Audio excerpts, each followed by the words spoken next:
Welcome to what might be an abbreviated edition of the best post show ever. So I don't know if it actually will be the best.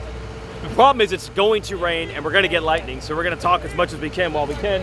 It's all brought to you by Twisted Tea. I'm willing to sacrifice not running over to get a Twisted Tea to make sure I do this before the lightning comes. That is the Haiden Deegan Championship bike. Johnny Kuzo showing knack-knack? Is that a knack-knack, Kuz? Is the bike blown up? Is the bike blown up finally? No, we ran out of gas. Wow. What does that say about the Yamaha reliability? You ran out of gas, you couldn't blow it up. And hey, let's talk right here. This is the engine builder. Let's give him this guy some credit. Yes, he will not let this thing blow up ever. Can we start building a special blow up edition, special motor that blows up? Is that? Why do you want to blow them up? Well, for the celebration. I think they're gonna have to start doing engine swaps with the weak motor. Maybe an old practice motor from some sand motos. This is why you want to buy Yamaha. Can't blow them up. Come on in, here's my buddy Nash. You're Yamaha all the way. Absolutely. Racing GNCC, so they can't blow the bike up. Listen, durability, quality, price point, wonderful people. Price point. Well, Yes. You got to thank Blue Crew for sponsoring this event. Jen Davies, Mike Ulrich, everybody at Yamaha. Stellar event. Right here. Yeah, well, when you get the VIP treatment, yes. Blue Crew, best Yes. bike out there. I'm just impressed you're going to college and training for GNCC at the same time. Well, I respect she's going that. to college, bio major, starting this Thursday, but we're going down to racing Buckwheat. that following weekend. So good. That's how we do it. Thanks Yamaha, thanks Blue Crew. Yeah. Hey, that's how we do it. Go. I wish more people would realize you can do that. Train on campus during the week and then go race on weekends. So Haiden Deegan won the title. I think everybody knew that was going to happen. Maybe it was a little different to see him do it in the very first moto. Levi Kitchen drifted back, said he was sick. Not sick in like the Deegan way, but actually ill sick before the weekend began. But then Kitchen ends up winning the overall anyway with 3-1 scores. He's won 3 of the last 4. I'll give you a little insight before we go to the press conference. Talked to Brian Deegan after the race, and he said, this was hard obviously to get here and all the work, but it's only going to get harder from here. And I'm like, that's the cliche, harder to defend it than win it. But he had a fair point. He said now the distractions are going to start becoming a problem. You now know you have the talent, the work ethic, the ability, the team, the bike, and all that to win. But now, sponsor distractions. He even said the magic words, girlfriend distractions, people want to party distractions, hangers-oners distractions, money distractions. He said that's going to be the next stage of this to try to keep the focus on the prize, because the bigger you climb, the more you win, the bigger a superstar you become, the more people are trying to pull at you. So that's the next challenge for them. It's interesting to see them already thinking ahead and not thinking too much about what they just did today, but how to keep it going in the future. Haiden did have a special press conference for him as a champion. Levi Kitchen also talked to him and our 450 racers, who we'll talk to in just a moment. Let's get to it. Give Weege a 5-second rep. Weege 5 seconds. All right. Well, how did you...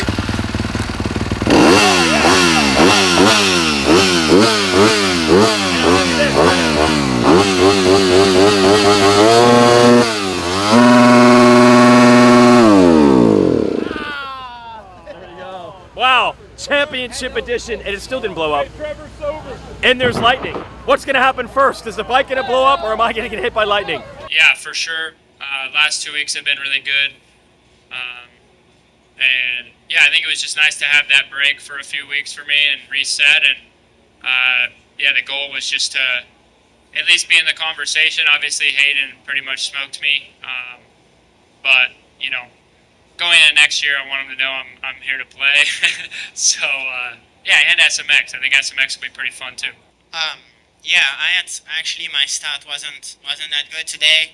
I think I start both moto outside of top 10, and like Levi said, the start is really important, and it's pretty tough to pass on this track, so I was kind of struggling. I had a really good pace second moto, but I couldn't really catch Jaimas and Levi in front, so yeah, a little bit frustrating about the start second moto. I was feeling really good all day on the track, but now it was nice to be on the podium second overall today, and we have one more race to go. Yeah, 100%. I just wanted to make a statement in that first moto. That's all I cared about. I was just like, I want to go and see how far I can get a lead, and I got it up to like 25 seconds on point, and then fell, obviously, dumb mistake, went into neutral, trying to gain more time, but it is what it is.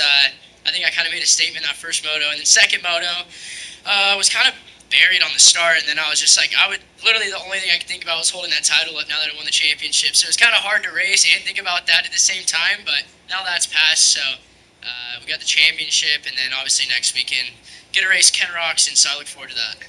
Now, look, I don't want to jinx this as we talk 450. Is it all right if I say that it's Carlos Rivera over there? I don't want to jinx it, but there's a good chance you might see the scene we just saw over there at Yamaha next weekend over here, because Chase Sexton is a 28-point lead.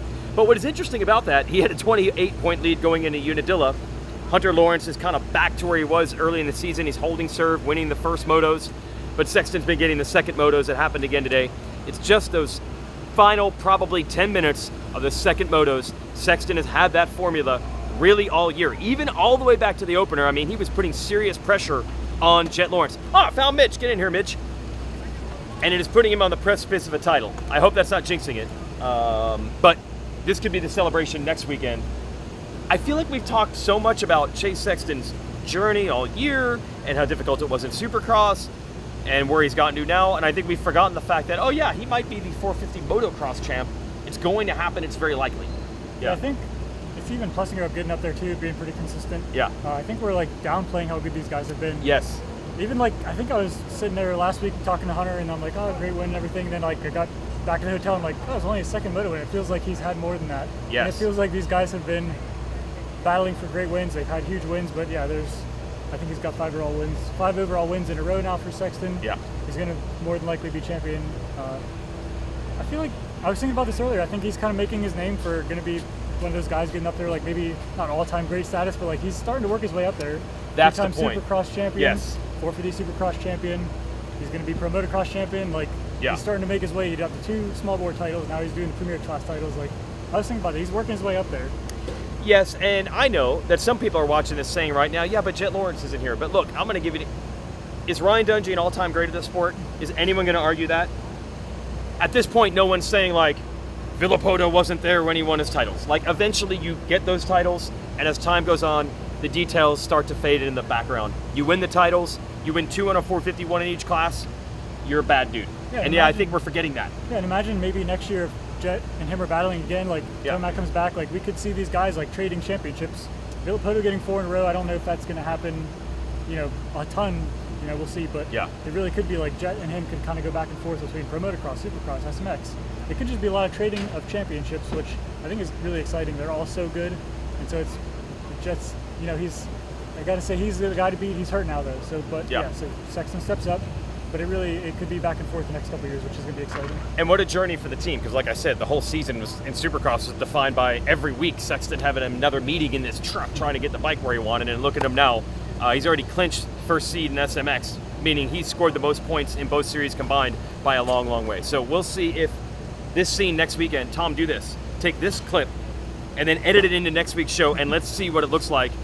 Unless somehow we're magically over at Hunter Lawrence's truck and they pull the title out in some sort of disaster.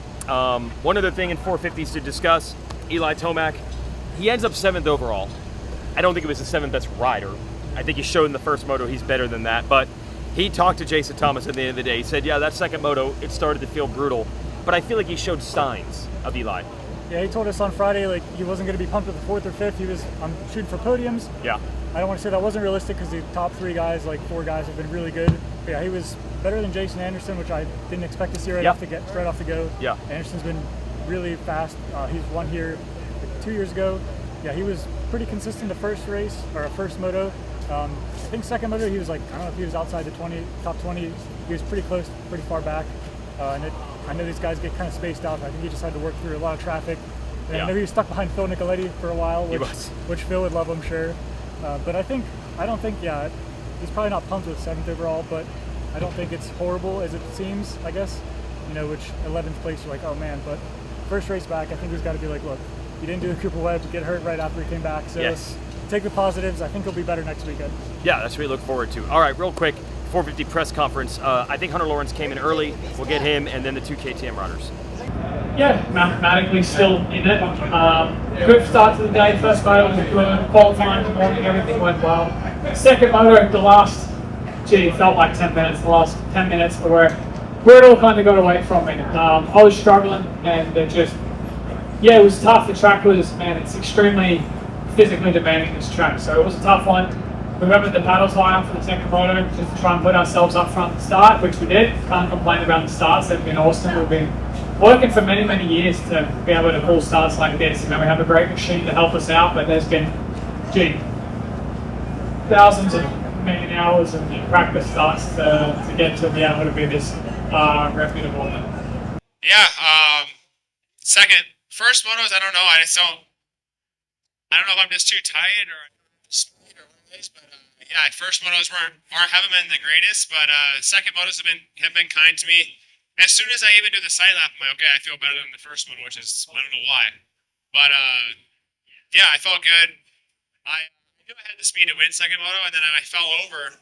Both my crashes today are just stupid mistakes, not mental mistakes, but me focusing on lapper and not paying attention to the line I'm in and just tipping over. So I was pretty bummed out, and honestly, it's kind of pissed me off. I just dropped the hammer after that, and I knew I had the speed to win still. So yeah, it was pretty good.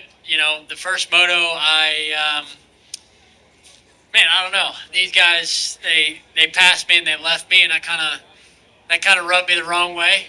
and I just wanted to come out and battle with them in the second moto, which I did, and I felt better about it. But yeah, I got to find that speed from 15 minutes on. But no, it was a really good day.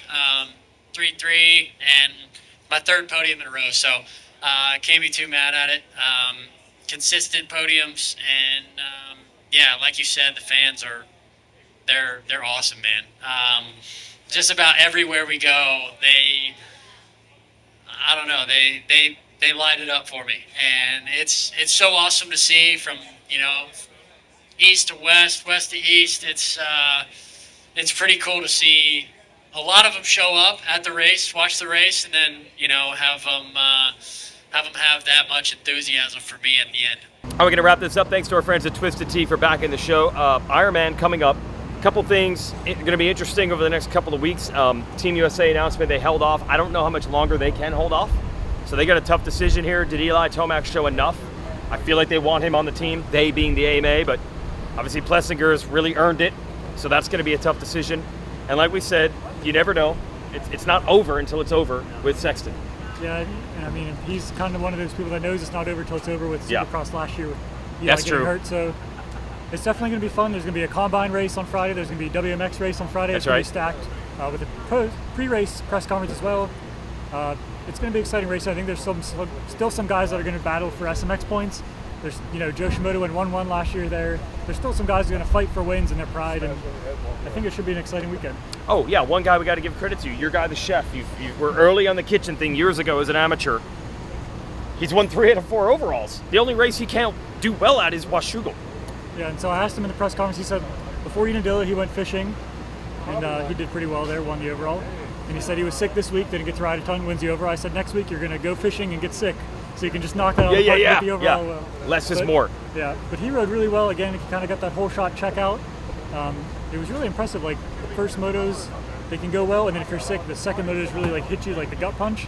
But for him to tough through the first moto and then really have a strong second moto, like, that's when he won the overall. I mean, obviously the 3-1, but still, he held on and he really got it done there. Yeah, because Jaimes challenged him over and over and over, and you're like, this is inevitable. He's sick. He's not going to hold on. And then he did. You're kind of waiting for it to happen, and Yes. you're like, well, Jaimes is, he's been flying. Like, he's been one of the fastest guys. So it's like, you think he's going to get him, and like, if you guys were talking about kitchen, just hold him off 1 or 2 more laps, get to that halfway point.